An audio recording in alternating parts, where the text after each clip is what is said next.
Hi. Middle class fear of the mob hasn't only been around since the Gordon Riots. It probably stems back to the 1381 peasant revolt. It's deeply embedded and has never diminished, and affects the entire political establishment from the likes of Farage to the most fire-breathing Stalino-Trotskyite. It's all right when people parade around on sterile A to B non-confrontational marches, from anti-austerity gatherings to Brexit rallies.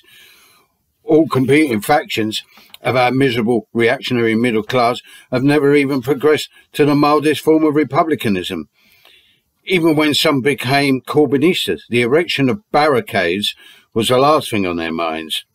The recent plebeian discontent has manifested itself on the streets with anti-vax, anti-lockdown protests, and has proved to be of the deepest anathema to our middle-class commentariat.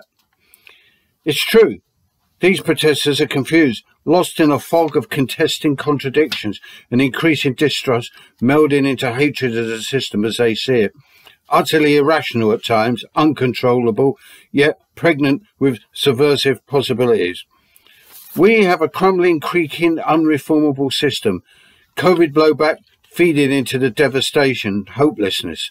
Our middle class are irredeemably arrogant, smug, forever glancing upwards in supplication to those higher up the ladder, casting their scorn and loathing of fear on the lower classes.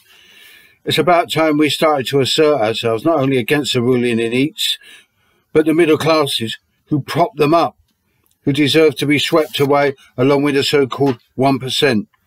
Anarcho-malcontents, everyone else who is genuinely, angrily dissatisfied, wherever the mob is, we are of it, even if disapproving of the temporary motive.